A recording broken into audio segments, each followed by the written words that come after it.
E aquilo que vai ser aplicado como lição para nós também, se nós almejamos um crescimento em sabedoria, nós vamos descobrir por que ele precisava de crescer em sabedoria nesta manhã. E também o desejo do Pai é que nós também venhamos a crescer da mesma forma que o Senhor cresceu. Então, eu creio, irmãos, que o Espírito Santo do Senhor, que habita em cada um de nós, porque cremos, ele possa transmitir isto para nós, para que a gente venha a almejar isso que ele tem para oferecer. Se nós ficarmos nesta manhã como mais uma reunião de estudo da palavra, tão somente isso, não vamos ganhar muitas coisas. Porque vocês sabem, irmãos, que o desejo do coração do nosso Pai Celestial é que a sua igreja cresça na sua extensão, na sua altura, na sua largura e na sua profundidade. Efésios 3. Esse é o objetivo do Pai para a sua noiva. E o Espírito Santo, ele anseia para que nós venhamos a almejar. Se eu e você, nós não almejarmos isso, nós estamos retardando a volta dele. Mas que haja em nossos corações este profundo desejo em crescer em sabedoria, em almejar conhecer a Cristo, porque nós vamos ver aqui hoje, vamos separar em 3 estudos. Vamos começar hoje, vamos tentar descobrir com a ajuda do Senhor por que Jesus precisou crescer em sabedoria. Ele não é Deus. Deus precisa de acréscimo aquilo que ele é em essência. Deus é a sabedoria deste universo. Tem uma sabedoria, a origem, a fonte de toda a sabedoria está em Deus. Cristo é Deus, ele é o Deus bendito. Mas então por que Jesus precisava de crescer em sabedoria? Por isso nós vamos tratar, analisar a natureza humana de Jesus. E depois, próximo domingo, se o Pai assim permitir, vamos analisar que Jesus cresceu em fé. Mas ele não é o autor e o consumador da fé? Por que ele tinha que crescer em fé? Vamos analisar. E depois, no terceiro domingo, se o Pai assim permitir, nós vamos analisar tudo que ele conquistou por nós. Quais são essas coisas? E por que muitos não alcançam também? Porque Jesus é o homem que se fez carne e habitou entre nós. Mas talvez umas mentes estúpidas podem pensar o seguinte: mas ele não tinha pecado.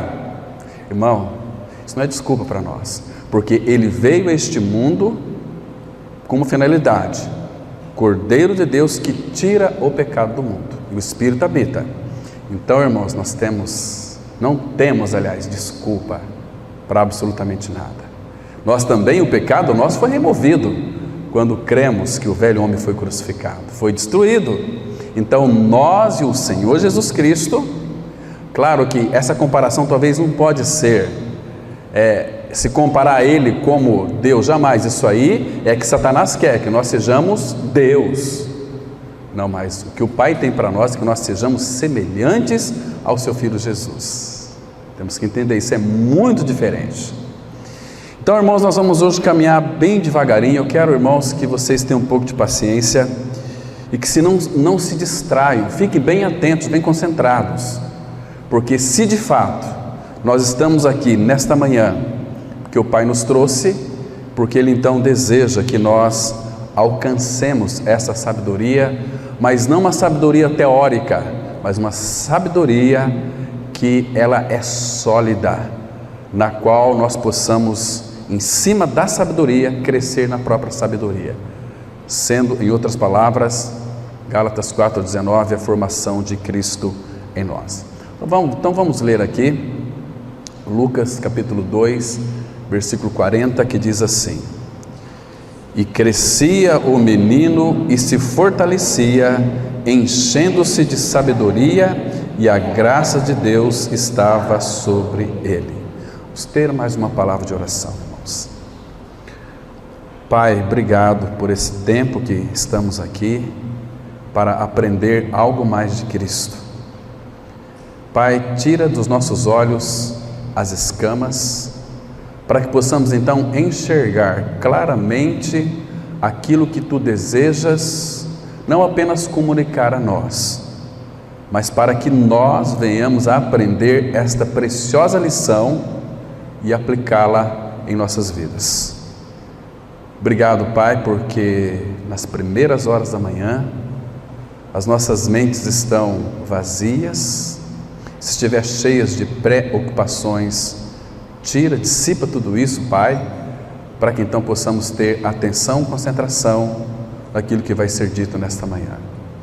Pai, frutifique a Tua Palavra, abençoa a Tua Palavra, porque é a Tua Palavra poderosa, e nos dê espírito de sabedoria e de revelação no pleno conhecimento dEle, porque queremos ver, ó Pai, e queremos ouvir a Tua voz. Fala conosco, em nome de Jesus nós oramos. Amém. Muito bem, irmãos, Lucas, por ele ser um médico, ele fala bem pouquinho, ou quase nada, sobre a infância de Cristo. É um dos que mais fala, é Lucas, o médico Lucas. Irmãos, se a gente parar para pensar e adentrar dentro do coração do Pai, da mente do Pai, porque nós temos um Pai que fala, então nós podemos conhecer o que Ele tem no coração. Ele não revelou muitas coisas da infância do Senhor Jesus, por quê? Porque infância, o Pai não está muito preocupado com a nossa infância, principalmente a nossa infância espiritual. Está preocupado com o nosso crescimento espiritual, né? Claro que o reino de Deus é das criancinhas. O Pai cuida dos seus cordeirinhos. Ele disse isso para Pedro: Pedro, tu me amas? Senhor, tu sabes que eu te amo, então apacenta os meus cordeiros. Cordeiros e ovelhas é diferente. Ali cordeiros é cordeirinhos, aquele que precisa de cuidados, ser carregado no colo. Nenhum de nós nascemos uma ovelha formada. Há um processo. O novo nascimento, ele acontece quando cremos no Senhor. Mas a partir do novo nascimento, começa em nós um processo de transformação que nós entendemos como salvação da nossa alma. Nós temos tratado aqui já durante algum tempo e vamos tratar muitas vezes. Mas que o Pai almeja em nós é o crescimento. Por isso que o Espírito Santo colocou aqui: crescia o menino. Agora nós vamos ver a característica deste crescimento. Agora, uma coisa que é muito importante: crescia o menino é um crescimento ascensional que, se nós distrairmos dele e de desejar crescer, nós não vamos crescer. Então, crescia o menino e se fortalecia, enchendo-se de sabedoria. Queridos, nós temos que entender aqui algo que é fundamental. Aqui nós estamos falando da natureza humana de Jesus. Quando Jesus nasceu, vocês se lembram? Antes dele se fazer carne, Paulo vai dizer isso lá em Filipenses 2:5. Ele não teve como usurpação ser igual a Deus, antes a si mesmo se esvaziou, não da sua deidade, porque Deus não pode deixar de ser Deus. Ele se esvaziou, ele abdicou de todos os seus atributos como Deus, para viver uma vida na absoluta dependência do Espírito do Senhor. Desde o ventre materno, ele já foi cheio do Espírito. O Espírito estava nele, o Espírito preparou para o Jesus, homem, um corpo no ventre de Maria. O Senhor Jesus acompanhou todo o seu crescimento, orientou seus pais a instruir o filho no caminho que se deve andar. Provérbios 22, verso 6. Então o filho, ele crescia, o menino, imagina só, o menino se fortalecia. Em que ele se fortalecia, irmão? Primeiro, com o conhecimento das Escrituras. Jesus não nasceu aprendendo as Escrituras, sabendo as letras. Ele viveu uma vida de dependência do Pai, porque o Pai desejava ter alguém que o respondia ou correspondia. Fez o primeiro homem, Adão, ele falhou, pecou. Então Deus trouxe o último Adão, e o último Adão não poderia falhar, porque se o último Adão, que é o nosso Senhor Jesus, homem, tivesse falhado, nós estaríamos perdidos também. Mas ele não falhou, e Jesus, o Cristo, teve muitas oportunidades de voltar para a glória. No Monte da Transfiguração foi um dos momentos que Deus disse: esse é o meu filho amado, nele eu me comprazo. A ele vocês têm que ouvir agora. Então ele poderia ter voltado para a glória, ele é filho do Pai. Mas, irmãos, vocês se lembram, João 12, 24, se o grão de trigo caindo na terra não morrer, fica ele só, mas se morrer, produz muitos frutos. O Pai propôs para o seu filho uma noiva, a sua igreja, para que houvesse aquela contraparte de Jesus, que é a igreja, porque sem ele, sem nós, aliás, ele não é completo. Foi ele quem disse isso. A cabeça não pode dizer aos pés: não preciso de ti. Claro que ele não precisava de nada, mas ele se autodecidiu precisar da igreja. A igreja nós somos, irmãos. Efésios 1, versículo 21 e 22. Nós somos a plenitude daquele que enche todas as coisas. Nós somos a plenitude dele, ou seja, sem ele, sem nós, ele não é completo. Nós somos a contraparte de Cristo, de Jesus. Isso é maravilhoso para nós, isso é muito grande para nós. Então, amados, a sabedoria que o nosso amado Senhor Jesus, ele se enchia, ela não resultava da sua natureza divina. Por quê? Porque a natureza divina, ela é completa. Nós vamos ver depois alguns textos aqui, as colunas da sabedoria, lá de Provérbios 9:1. Vamos analisar de uma forma bem clara que esta sabedoria na qual ele se enchia não procedia do Cristo que é completo. Ele é a própria sabedoria, mas estamos falando de Jesus, do homem, Jesus, o homem, o verbo que se fez carne, do Jesus, que o Espírito preparou para ele um corpo ali. Em vez disso, ele crescia na sua natureza humana, então ele teve que obter a sabedoria, porque se Jesus não obtivesse essa sabedoria, ele não iria concluir de uma forma bastante perfeita, plena, a obra na cruz do Calvário. Não haveria essa possibilidade, se ele de fato não soubesse, ele não aprendesse aos pés ali da palavra do Pai. O Espírito estava nele, habitando nele, mas ele lia as Escrituras. Irmãos, ele se debruçava nas Escrituras, entende? Orava ao Pai, era palavra e leitura da palavra, e trabalhava também, entende, irmãos? Então, ele precisava de obter esse conhecimento e a sabedoria, que evidentemente mais tarde essa sabedoria foi evidenciada. A gente vai ver aqui os aspectos dessa sabedoria. Então, irmãos, é um assunto muito importante, é um assunto que nós precisamos de analisar cuidadosamente, né? Agora, tudo que Jesus ele fazia prosperava, tudo. Por quê? Aquele salmo primeiro é o protótipo dele mesmo. Se você for analisar aquele salmo ali, primeiro alguns versículos, você vai perceber que ele sim tinha prazer na lei do Senhor, e nela meditava de dia e de noite, e tudo quanto ele fazia, prosperava. Então ele estava crescendo ali em sabedoria. Queridos, agora imagine junto comigo aqui, imagina a sabedoria de Jesus crescendo à medida em que ele estudava as Escrituras.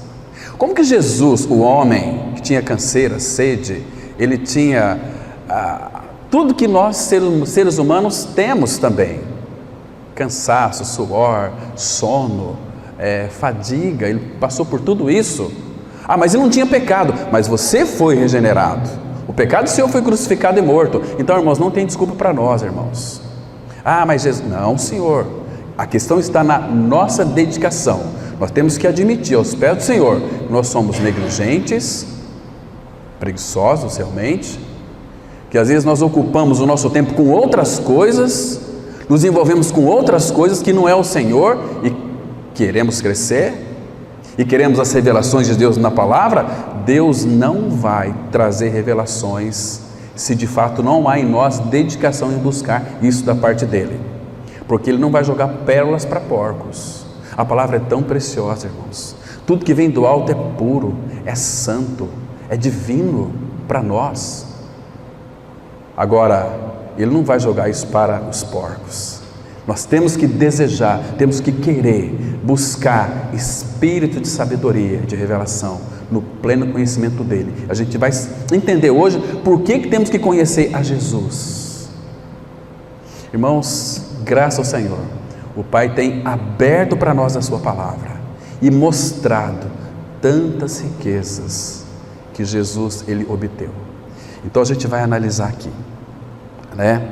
Porque, irmãos, o Espírito Santo que estava em Jesus dava entendimento para ele, mas um entendimento crescente no sentido de que aquilo, trazendo para os nossos dias, quando nós lemos as Escrituras e o Espírito revela ao nosso coração, porque nós buscamos isso, aquilo que foi revelado, nós temos que orar para que o Pai forme isto em nós, para que isto nunca mais saia de nós.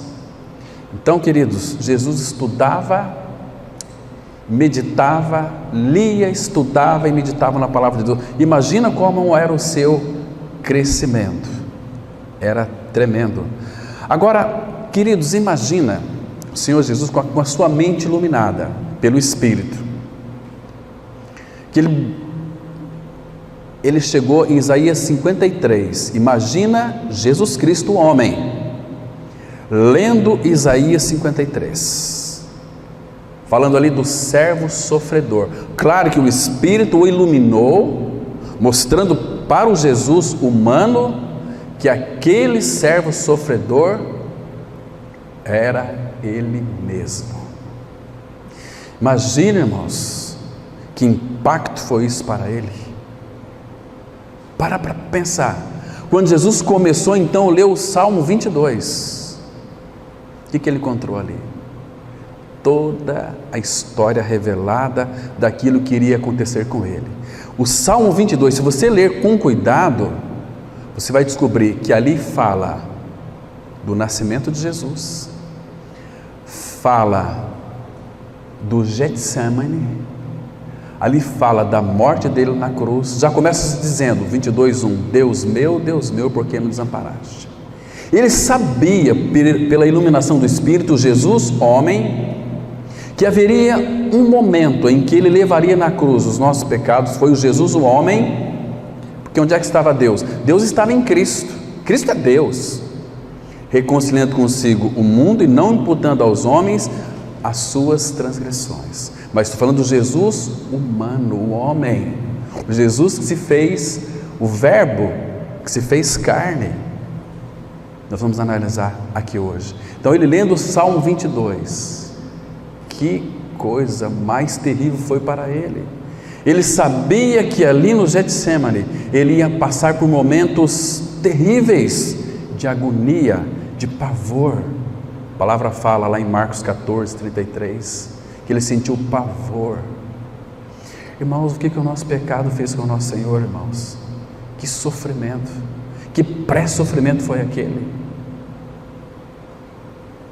Imagina, ele lendo, sabendo que de fato era ele. Meus queridos irmãos, que coisa mais triste foi para ele. Então, irmãos, Jesus, ele viveu nessa terra como um de nós. Jesus viveu sem pecado. E nós vivemos como o quê? O pecado nosso foi crucificado. É o Cordeiro de Deus que tira o pecado do mundo. Como que ele tirou o nosso pecado e vai nos deixar nós no pecado? Não tem, isso é contrassenso. Eu tenho que crer que ele levou o meu pecado na cruz, mas eu tenho uma alma ainda que é muito estranha. Sim, ele vai tratar com você na tua alma, se você desejar também. Se você não desejar, você é um filho de Deus em Cristo, mas você vai perder a sua alma. Mas graças ao Senhor, que aquele que foi regenerado pelo Senhor no seu espírito, Filipenses 1:6 fala que aquele que em vós começou uma boa obra, há de completá-la até o dia de Cristo. Não sei como, mas Ele vai completar isso na minha e na sua vida. Então, essa sabedoria que Jesus obteve, ela é inalcançável? Não, de forma nenhuma. Irmão, nós temos tantas figuras no Antigo Testamento. Lá em 1 Samuel capítulo 2, versículo 21, porque Deus, o Espírito, Ele sempre tentou de alguma maneira mostrar para nós sobre as figuras que aconteceria. Então, o Novo Testamento é um complemento, é uma realidade de tudo aquilo que houve no Antigo Testamento, em figuras. Por exemplo, abra comigo a sua Bíblia no primeiro livro de Samuel, capítulo 2, versículo 21. Aqui, irmãos, nós temos uma declaração tão preciosa dessas figuras do crescimento do Senhor, usando, claro, o jovem menino Samuel. Capítulo 2, vamos ler aqui o versículo 21, primeiro, 2, 21. Primeiro livro de Samuel, 2, verso 21. Diz assim a palavra: abençoou, pois, o Senhor a Ana, e ela concebeu e teve 3 filhos e 2 filhas. E o jovem Samuel crescia diante do Senhor. Irmãos, você já parou para pensar o que significa crescer diante do Senhor? Como que nós podemos crescer diante do Senhor, irmãos? Pela palavra. A palavra tem que ser formada em nós, diante dele, buscando as orientações dele. Agora, olha o capítulo 3 de Samuel aqui, a partir do versículo 19. Diz assim: crescia Samuel, ele crescia, e o Senhor era com ele. Claro, ele crescia diante do Senhor. Nenhuma de todas as suas palavras deixou cair em terra. Agora veja aqui: todo Israel, desde Dan até Berseba, conheceu que Samuel estava confirmado como profeta do Senhor. Ele não precisou dizer que era profeta, o povo via, porque ele crescia. Agora olha o 21. Continuou o Senhor a aparecer. A palavra aparecer aqui no hebraico significa a se revelar, a se mostrar em Siló, enquanto por sua palavra o Senhor se manifestava ali a Samuel. Por que o Senhor se manifestava ali a Samuel? Porque ele buscava diante do Senhor entendimento espiritual. Entende, irmão? Porque Jesus, ele crescia em sabedoria. Ele não sabia nada, ele precisava crescer em sabedoria. E domingo que vem nós vamos ficar muito impressionados com Jesus crescendo em fé. Mas o autor e consumador da fé crescer em fé, como que é isso? Irmãos, e quando chegar no terceiro estudo, nós vamos nos alegrar muito, irmãos. Se a gente entender aquilo que o Espírito quer comunicar a nós, nós não podemos ser as mesmas pessoas, irmãos. Nós não podemos ser esses meros crentes evangélicos aí, que estão dentro dos templos buscando as suas bênçãos. Não, Deus tem muito mais para nos dar, para acrescentar aquilo que nós já temos. Nós temos que descobrir agora, porque tudo está nessa pessoa, tudo está nele. Então, crescia diante do Senhor e se fortalecia. 2 Timóteo 2,1 fala assim: fortifica-te, ali no grego é fortalece-te na graça que há em Cristo Jesus. Que lindo que é, meus queridos irmãos, isso é tão maravilhoso para nós. Agora, por 30 anos ou por 3 décadas, o Espírito estava operando em Jesus, o homem, instruindo e dando ao nosso amado Senhor Jesus cada vez mais discernimento, até que por fim chegou o dia em que ele estava pronto para enfrentar quem? Quem que Jesus enfrentou se ele não fosse cheio de sabedoria? Primeiro, o diabo. Segundo, os fariseus religiosos. Terceiro, quem mais que ele enfrentou ali? Os demônios, os próprios discípulos. Ele tinha que instruir aqueles discípulos, se não fosse cheio de sabedoria. Por isso que eu digo, irmãos, Deus não vai usar na sua obra pessoas imaturas. Para uma formação aí, eu tenho um curso teológico, então agora eu sou um pastor. Não, irmãos, não é dessa forma. Você tem que vivenciar e ter toda essa realidade da palavra. que é o Cristo, né? Então, nós temos que nos admirar de que Jesus, nosso Senhor e Salvador, Ele cresceu em sabedoria. Agora, uma lição que nós devemos aprender aqui, sem sombra de dúvida, é que Jesus, Ele se identificou com aquela preciosa conexão, o Espírito Santo e a Palavra. Irmãos, nós somos habitados pelo Espírito, o Espírito que Ele fez habitar em nós, e nós temos a Palavra que nos instrui, o Espírito nos instrui, nos guia a toda a verdade. Irmãos, qual é a nossa dificuldade em crescermos, irmãos? Qual é a nossa dificuldade? Puxa vida, como nós precisamos de fato crescer nele, crescer no Senhor. Agora, eu quero, antes de avançar um pouquinho mais, colocar só mais uma coisa. Vocês se lembram de Estevão? Foi aquele diácono que trouxe uma exposição mais linda da Bíblia, pelo menos eu acho, ali em Atos 7. Ele começou desde Abraão e foi até Cristo, passando por todo o Antigo Testamento. Mas o que antecedeu a fala de Estevão foi que aquele sumo sacerdote, aqueles mestres, discutia com Estevão. Não apenas Jesus, mas todos os filhos de Deus devem crescer em sabedoria. Então, o que aconteceu ali em Atos 6? Antes de nós entrarmos aqui no estudo, vamos dar mais uma olhada ali em Atos capítulo 6.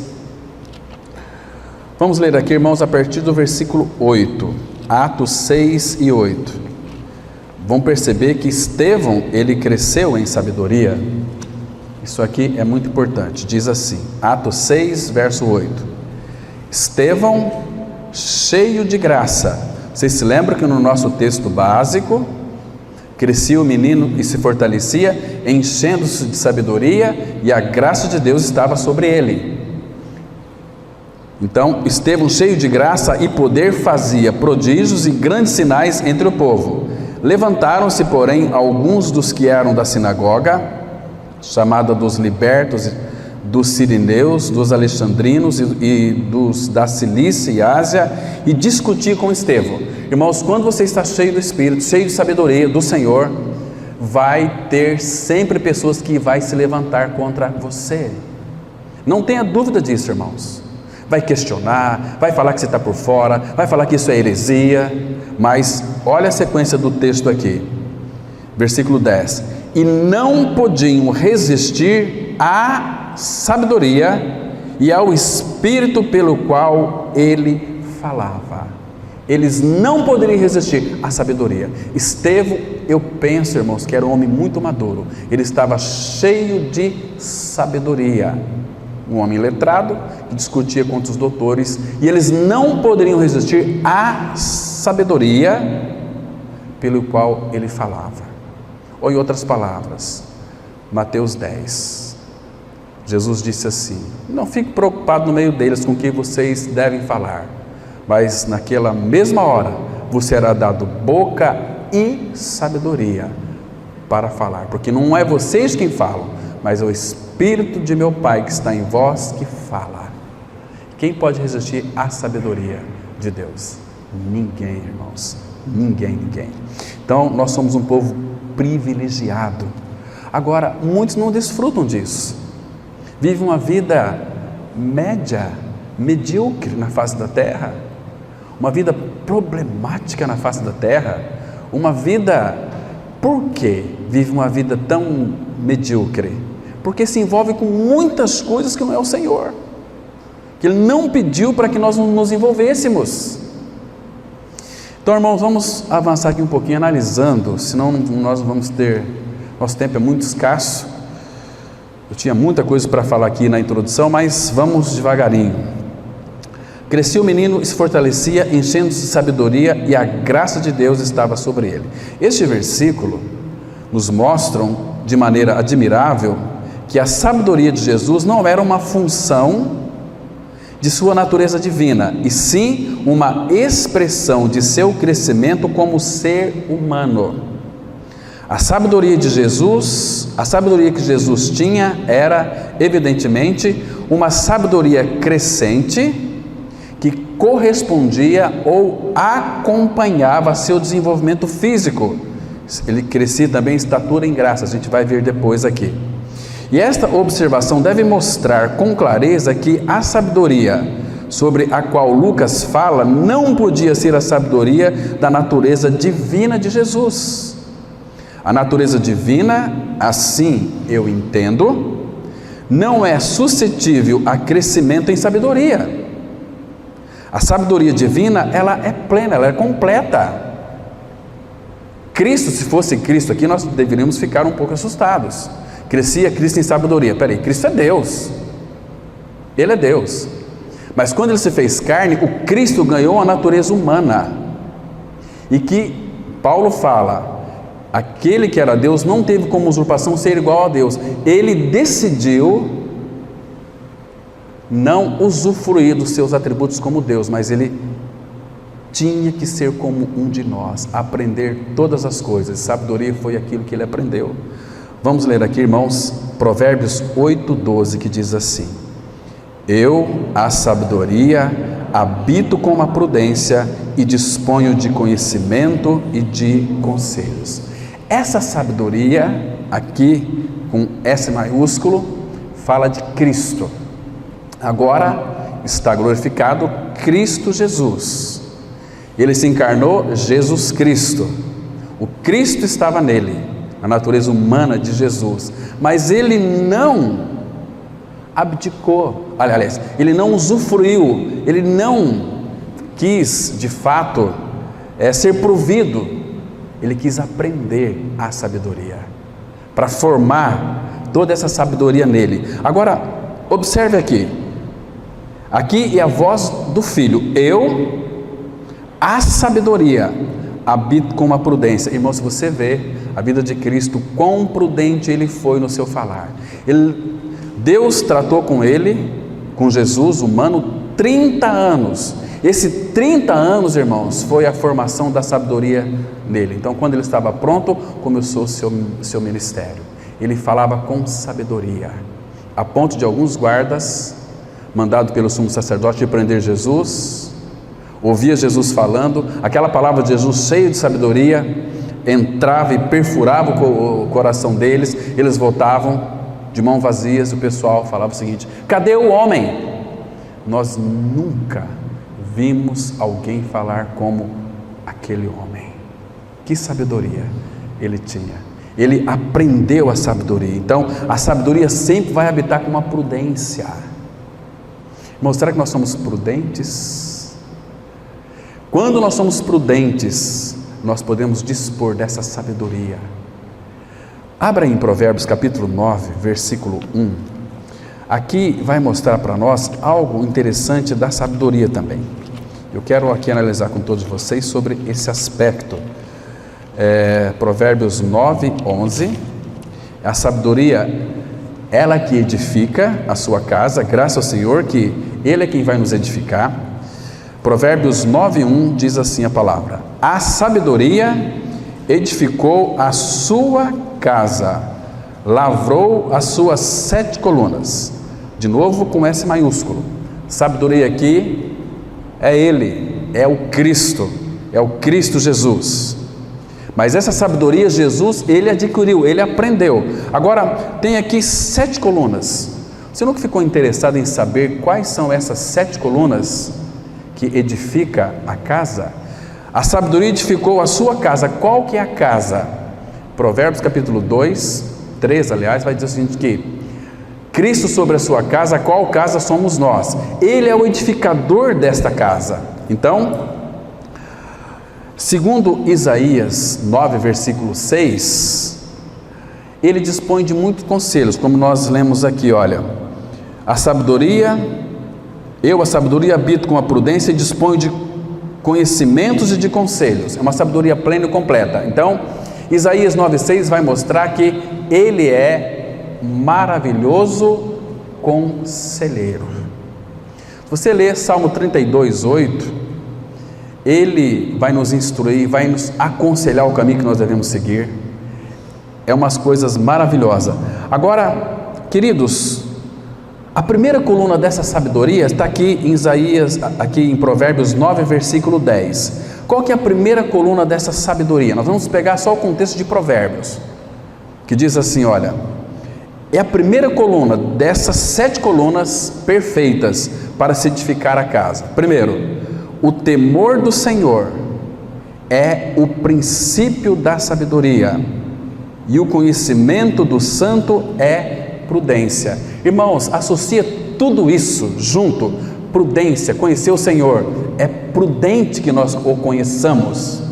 Então, vamos ter temor do Senhor. Irmãos, temor aqui não é você ter medo de Deus, temor é ter reverência, é ter respeito, saber que Ele é o soberano, quero conhecê-lo, isso agrada o Senhor. Jeremias 9, 23, 24.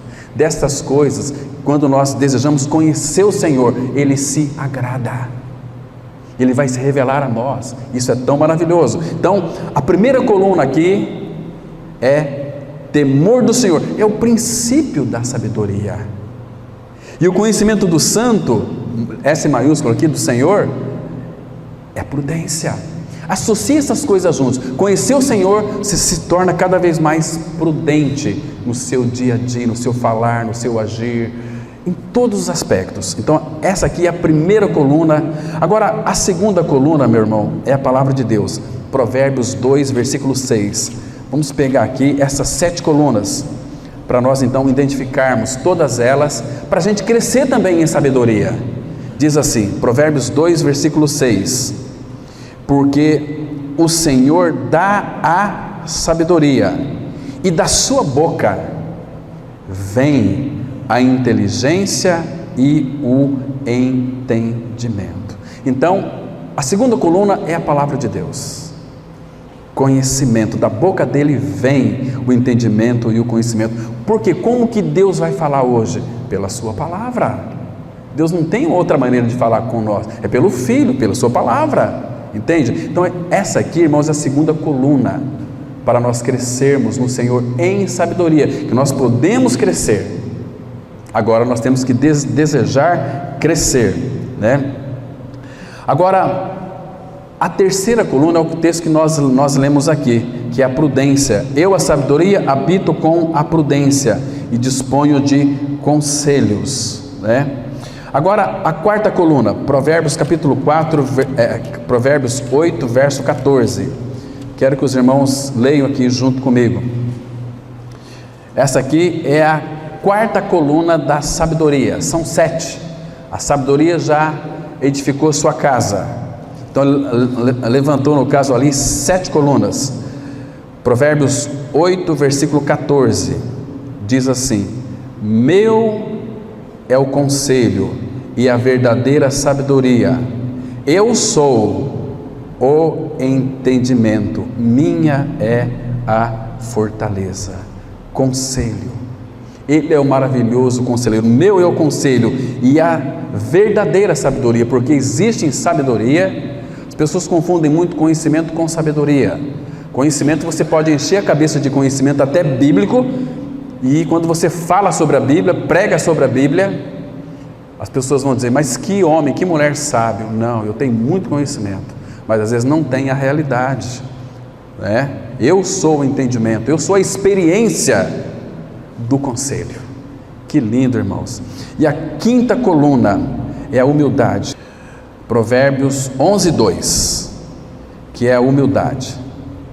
Essa aqui é a quinta coluna da sabedoria. Provérbios 11, verso 2. Em vindo a soberba, sabe o que é soberba, né? Arrogância, nariz empinado, metida besta, eu sei mais do que todo mundo. Soberba. Em vindo a soberba, sobrevém a desonra, mas com os humildes está a sabedoria. Então essa aqui é a quinta coluna lá daquelas 7 colunas que fala. Agora, qual que é a sexta? Provérbios 28, verso 26, vai mostrar que é a salvação. 28, versículo 26. E a outra coluna muito linda, que necessária para nós. Provérbios 28, verso 26, diz assim: O que confia no seu próprio coração é insensato, é louco, é débil mental. Insensato é sem senso. Então, o que confia no seu próprio coração é insensato. Por quê? O coração é enganoso. Mas o que anda em sabedoria será salvo. Está vendo aqui? Se é para filho, não é a salvação aqui no sentido de que libertação do pecado. Salvação aqui da alma. Porque isso aqui é para filhos, isso aqui não é para ímpio, né? E a sétima fala da disciplina. Aqui no capítulo 29, o versículo 15 diz assim: olha só que lindo, irmãos. A sétima e a última coluna da sabedoria. O 15: a vara e a disciplina dão sabedoria, mas a criança entregue a si mesma vem a envergonhar a sua mãe. Aqui existe duas maneiras de interpretar esse texto aqui. Primeiro, explicitamente, a criança, né? A vara e a disciplina dão sabedoria. Para quem? Para a criança que está sendo disciplinada. Mas a criança entrega a si mesma, faz aquilo que ela quer, ela envergonha a sua mãe. Mas implicitamente, o que nós vemos aqui, irmãos? O que é esta mãe aqui? Qual que é essa mãe? Nós viemos de Agar ou de Jerusalém? Qual que é a nossa mãe? Jerusalém, lá de cima, percebe? A igreja do Senhor. Então, a vara e a disciplina dão sabedoria. Hebreus 12, o Senhor vai nos disciplinar, para que nós então obtemos a sabedoria. Agora, não adianta Ele nos disciplinar se nós não aprendermos a lição. Ele vai nos bater, Ele recebe, Ele açoita todo filho que recebe. Então, quando nós aprendemos a lição, a vara cessa. Aprendemos a lição, ganhamos a sabedoria. Estão me compreendendo aqui? Por isso que, mas a criança que não amadureceu, tem lá 30 anos, mas é uma criança espiritual ainda, vem envergonhar a própria igreja de Cristo. Que péssimo testemunho. Olha aquela pessoa, entende? Esse aqui é o sentido, irmãos, para que nós então possamos crescer no nosso amado Senhor. Porque, irmãos, você sabe o que é coluna, né? A coluna, ela é um elemento arquitetônico que é destinado a receber as cargas verticais de uma obra de arquitetura, não é isso? Temos aqui alguns arquitetos transmitindo ali para a fundação, aquelas colunas de sustentação. Então, na igreja tem as suas colunas também. Nós tratamos com vocês algum tempo atrás aqui. Mas vamos avançar um pouquinho mais, irmãos. Não podemos nos referir corretamente à sabedoria da natureza divina de Jesus, designando-a como algo que cresce ou aumenta, porque, como todos os atributos essenciais de Deus, ela é infinitamente completa e perfeita. Como Deus, o Cristo é infinitamente sábio em sua natureza divina, e como tal, ele é tanto onisciente como onipresente, e como onipotente também. Ele conhece tudo que pode ser conhecido, e seu uso e apropriação desse conhecimento é perfeito. Entende? Então Jesus, ele precisava de obter a sabedoria, porque ele era humano como um de nós. O Cristo nele, ele era a sabedoria perfeita, não precisa de acrescentar nada à sabedoria. Estão me compreendendo, irmãos? Porque a natureza humana de Jesus e a divina, nunca houve nelas desarmonia, mas conosco há. Nós cobiçamos, nós arrumamos defeito, criamos problemas onde não tem problemas, na simplicidade nós complicamos, nós amamos aquilo que Deus odeia aquilo que Deus ama. A nossa alma é complexa, nós somos chateadinhos quando alguém nos ofende, ficamos com um bico. Isso é imaturidade espiritual. Nós precisamos da sabedoria encarnada em nós, ou ele não habita em nós? Irmãos, Cristo hoje ele é tudo, Cristo Jesus é tudo, mas ele é tudo mesmo, então tudo está em Cristo, e Jesus obteve tudo. Ele foi um homem, o único homem perfeito que habitou nessa terra foi Jesus.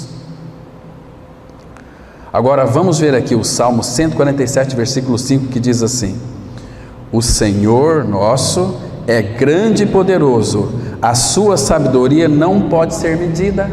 Percebe que Jesus, humano, precisava crescer em sabedoria, não o Cristo, porque o Cristo ele é completo. A sabedoria de Cristo é uma sabedoria desmedida, que não pode ser medida, não pode ser alcançada por ninguém. Agora, em Jesus em união com o Pai, unido ao Pai, é cheio de sabedoria, porque ele obteve tudo isto. Agora, irmão, quem é Jesus para você? Quem é Ele para você? O que Jesus se tornou para mim e para você que é filho de Deus? 1 Coríntios 1, versículo 30. A palavra vai mostrar para nós. Olha que lindo aqui, irmãos. Então, Ele pôde se doar a nós, porque Jesus humano, Ele conquistou tudo isso para nós. Então, aquilo que Cristo conquistou, Ele se tornou. Entende, irmão? Está me compreendendo? Porque senão Ele não poderia nos salvar, senão a obra da cruz seria ineficiente. Foi para a cruz um homem pleno, completo e perfeito. Então Ele pôde nos salvar, espírito, alma e corpo. Entende? Que lindo. Olha aqui. Mas 1 Coríntios 1,30, mas vós sois dele. Dele quem? De Deus. Aonde? Em Cristo Jesus. Tudo que Cristo é e tem, Jesus também tem. Em Cristo Jesus, o qual se nos tornou da parte de Deus. Cristo Jesus, o qual se nos tornou da parte de Deus, para quem, meus irmãos? Para mim e para você. O que Ele se tornou da parte de Deus para mim e para você? Primeiro, sabedoria, justiça, santificação e redenção. Tudo isso Jesus se tornou para mim e para você. Como assim? Ele é a nossa sabedoria, Jesus. Ele se tornou tudo para nós. Em segundo lugar, qual que é a outra palavra que aparece aqui? Ele é para nós o quê? Justiça. Lembra lá de Jeremias? Vamos ler 3 textos. Jeremias capítulo 33, verso 16. Jeremias 33, verso 16, vai mostrar aqui que Ele é a nossa justiça. Verso 16, diz assim a palavra, olha só. Jeremias 33, verso 16. Naqueles dias, Judá será salvo, e Jerusalém, a igreja, habitará. Aqui é a figura da igreja. Seguramente, ela será chamada. Olha o que a igreja, ela é chamada. Será chamada Senhor, justiça nossa. Cristo Jesus se tornou da parte de Deus, primeiro sabedoria, depois justiça. E para que Ele fosse a nossa justiça, Ele tinha que executar uma justiça. O Jesus fez uma justiça na cruz do Calvário, velho homem crucificado. Romanos 6,7 diz assim: aquele que morreu, justificado está do pecado. Romanos 5,1 vai dizer o seguinte: justificados, pois, mediante a fé, temos paz com Deus, por meio de Jesus Cristo. Estão me compreendendo? Qual outra palavra que aparece lá em 1 Coríntios 1, versículo 30, depois de justiça? Santificação. Jesus, Ele obteve da parte do Senhor santificação. Vamos ler 2 versículos do capítulo João 17. João capítulo 17, primeiro versículo, todos nós conhecemos de cor. Diz assim o verso 17. Olha que coisa interessante, irmãos. Santifica-os na verdade. A tua palavra é a verdade. Agora, essa palavra que é a verdade, ela se fez carne em Jesus. Mas Jesus, para santificar o povo, Ele tinha que morrer, ressuscitar. Agora, Ele viveu uma vida aqui totalmente pura. Olha o versículo 19, ele disse assim: e a favor deles, irmãos, aprecie essa palavra, ou em outras palavras, é por causa deles.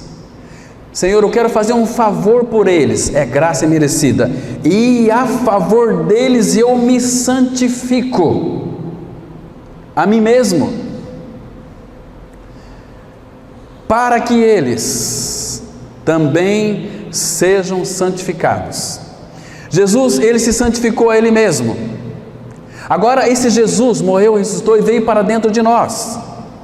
Ele é aquele que nos santifica. Lembra lá no Antigo Testamento as figuras? Lá em Levítico, eu sou o Senhor que vos santifico. Como que Ele pode nos santificar? Se Ele não viveu uma vida santa, Ele viveu uma vida santa para Ele mesmo? Não, Ele não tinha pecado, mas foi por nossa causa. Por isso que quando o Pai nos olha, irmãos, Ele não olha para você, Ele olha para Jesus Cristo, o meu Filho, e se agrada de nós.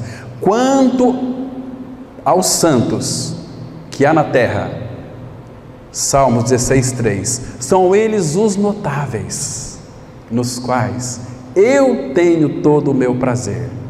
Ele tem prazer em nós por causa do Filho.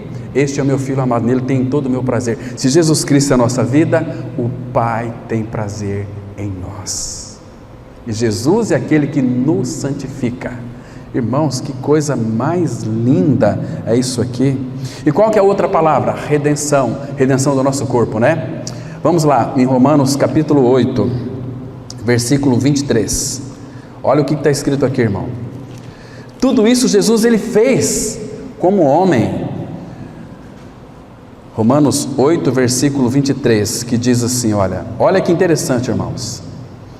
E não somente ela, aqui a criação, mas também nós, que temos as primícias do Espírito, igualmente gememos em nosso íntimo, aguardando a adoção de filhos, a redenção do nosso corpo.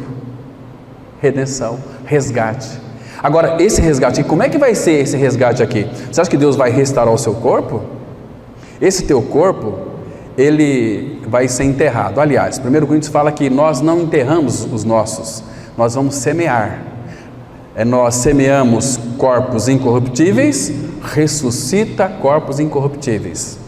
Então, você tem que ler depois lá Filipenses 3:20, que diz assim, 20 e 21, a nossa pátria está nos céus, de onde também aguardamos nosso Senhor e Salvador Jesus Cristo, o qual transformará o nosso corpo de humilhação para ser conforme o corpo da sua glória. A redenção, você pode ficar tranquilo, você creu em Cristo, vai haver a redenção do seu corpo. Você vai receber um corpo da parte do Senhor glorificado. Isso é maravilhoso, irmãos. Vamos avançar aqui. Se Cristo é uma sabedoria desmedida, como então podemos entender que Jesus crescia em sabedoria? Como menino, Jesus aprendeu, sem dúvida, por meio da instrução de seus pais, do ensino dos rabinos em Nazaré. Vocês se lembram que ele fazia pergunta lá na sinagoga para os mestres, quando ele tinha 12 anos, sua cidade natal, que ele nasceu, e de seu próprio estudo diligente da palavra de Deus. Foi por meio destes instrumentos que a sua sabedoria cresceu e aumentou. Podemos dizer que se Jesus, em sabedoria, como Lucas enfatiza em ambos os polos deste relato da infância de Jesus, isso indica com certeza um crescimento que aconteceu em sua natureza humana. Lucas 2,52, ele descreve assim: e crescia Jesus em sabedoria, estatura e graça, diante de Deus e dos homens. Olha que lindo, irmãos.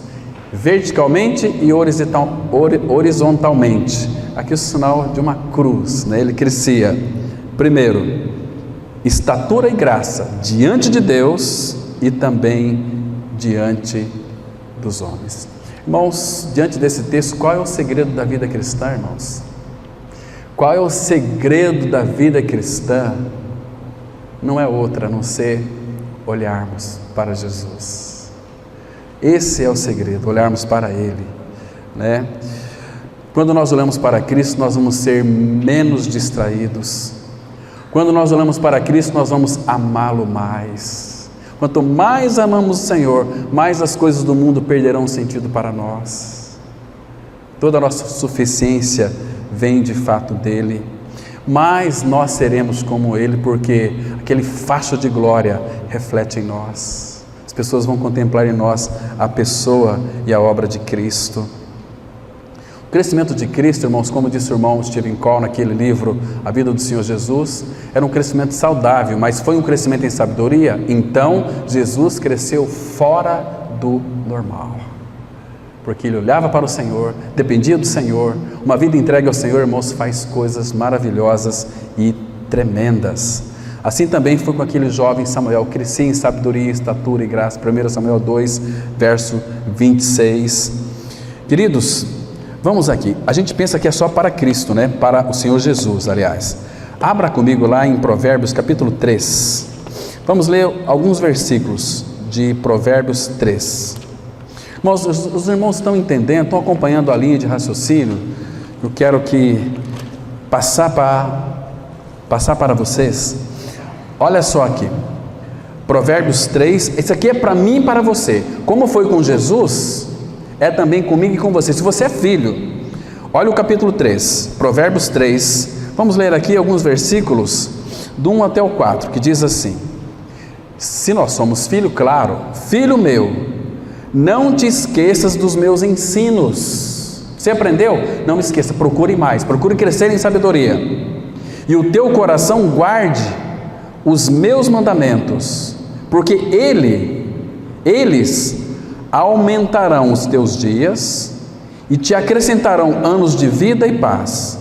Não te desamparem a benignidade e a fidelidade, ata-as ao pescoço, escreve-as na tábua do teu coração, e acharás graça e boa compreensão diante de Deus e dos homens. Por isso que o homem espiritual, diz 1 Coríntios 2,15, ele julga todas as coisas, ele discerne todas as coisas, mas ele não é julgado por ninguém. Por quê? Porque está crescendo diante do Senhor e diante dos homens. O homem espiritual, ele consegue identificar todas as coisas, discerne todas as coisas. Irmãos, é esse conhecimento que nós estamos buscando da parte do Senhor. Nós somos muito acomodados, irmãos. Como nós precisamos crescer diante dele. Abra lá em Provérbios capítulo 8, a partir do versículo 34. Irmão, se eu pudesse te dar uma injeção de estímulo, eu daria, mas eu não sei como fazer isso. Você tem que buscar, você tem que se estimular diante do Senhor. Olha o versículo 34, presta atenção, irmão, olha aqui, Provérbios 8, verso 34. Feliz o homem que me dá ouvidos, velando dia a dia as minhas portas, esperando as ombreiras da minha entrada. Irmãos, quando eu levanto pela manhã, eu não vejo a hora de pegar a Bíblia para poder ouvir a voz do Pai, e Ele tem falado. Olha o versículo 35, porque o que me acha, acha a vida e alcança o favor do Senhor. O que me acha? Lembra quando André encontrou Felipe? Lá em João 1,45, achamos aquele de quem Moisés e os profetas falaram, Jesus. Que lindo, irmãos. O que me acha a vida e vai alcançar sim o favor do Senhor. Porque tudo que Deus tem para nós está em Cristo, e Cristo, quando eu creio que eu estou crucificado com Cristo, e eu vivo não mais eu, mas é Cristo quem vive em mim. A sabedoria habita em nós. Querido irmão, lembra de 1 João 4,17?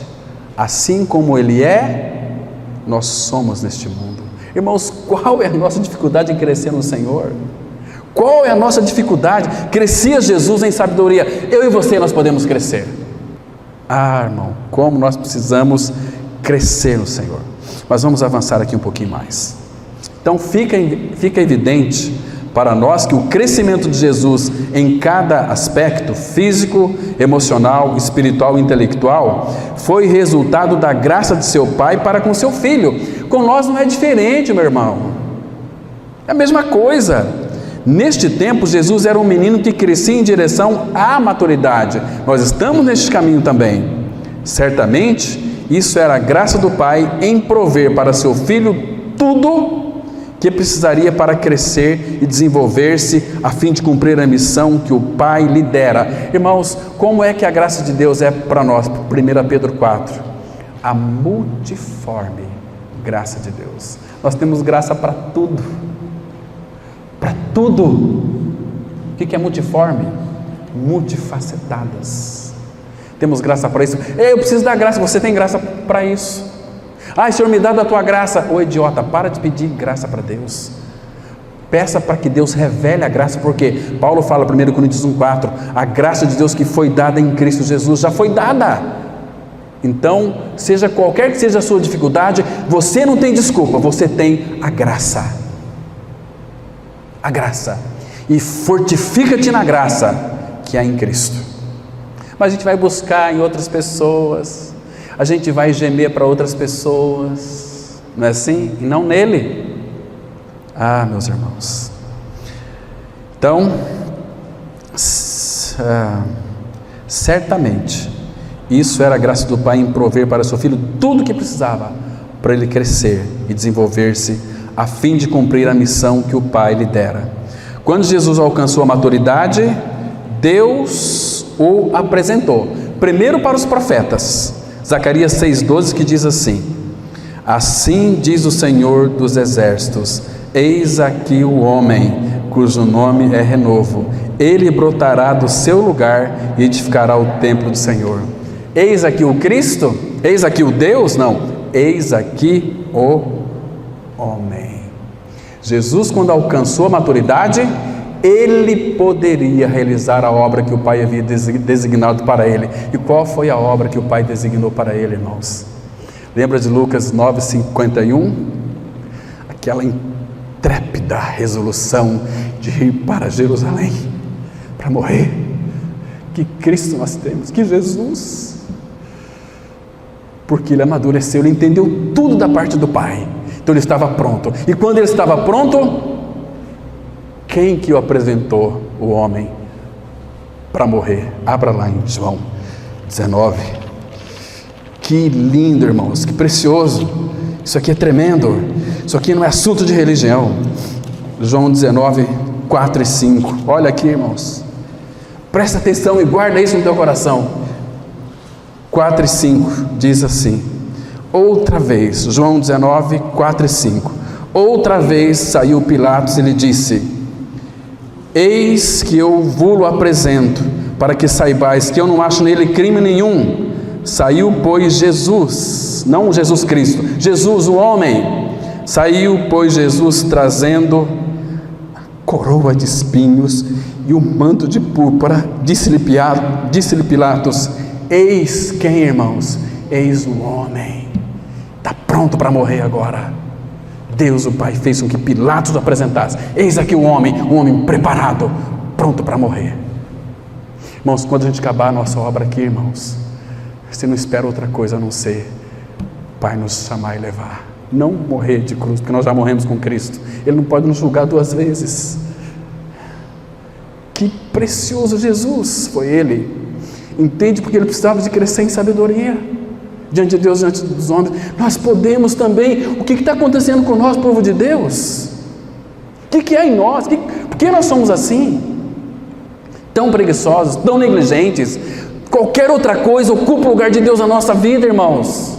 Isso a palavra fala que é adultério. Isso a palavra fala que é impureza. Isso ele fala, como é que Deus disse lá para Esaú? Que ele era o quê? Profano e impuro, impureza. Porque todas as coisas deste mundo são impuras. E aquilo que ocupa o lugar de Deus na nossa vida, pode ser até uma família, reunião de família, é impureza. Nós não estamos valorizando aquele que nós confessamos, que vem em primeiro lugar, mas as pessoas, família não é primeiro lugar, família não é o centro do Pai, o centro do Pai é o Filho, embora a família seja consequência disso. mas não é em primeiro lugar. Enquanto nós não honrarmos o Pai, honrando o Filho, irmãos, a nossa vida cristã vai ser altos e baixos. Como precisamos de crescer, irmãos. Eis aqui o homem, foi profetizado. Vamos avançar. Então, há uma profecia em Isaías que nos diz que este filho vindouro de Davi exibiria uma sabedoria que seria produzida dentro dele, por meio do Espírito de Deus que habitava nele. Irmãos, se você creu em Cristo, o Espírito Santo habita dentro de você.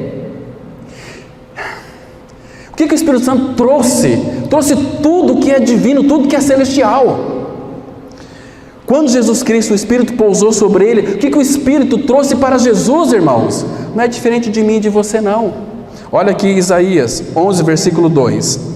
Repousará sobre ele o Espírito do Senhor, o Espírito de sabedoria e de entendimento, o Espírito de conselho e de fortaleza, o Espírito de conhecimento e de temor do Senhor.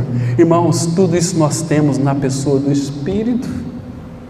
Jesus, ele recebeu isso, mas não ficou ali tão somente nele, ele desenvolveu tudo isso diante do Pai, diante dos homens. Ele se tornou a própria sabedoria. Quem via Jesus, embora não admitia, mas sabia. Esse aí, de onde que veio? Por que ele sabe letras, se ele nunca estudou?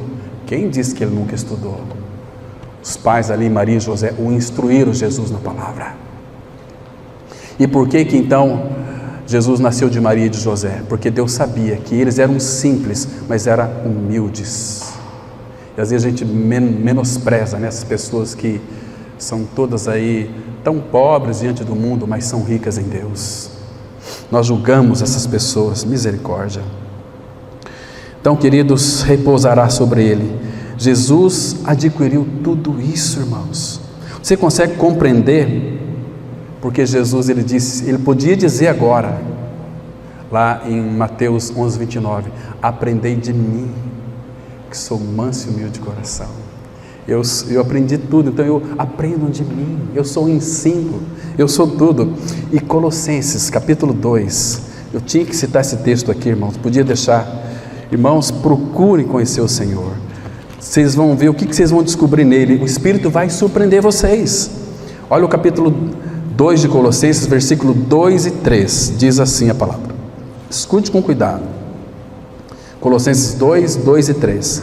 Para que o coração deles seja confortado e vinculado juntamente em amor, e eles tenham toda a riqueza da forte convicção do entendimento, para compreenderem plenamente o mistério de Deus, Cristo, em quem todos os tesouros da sabedoria e do conhecimento estão ocultos.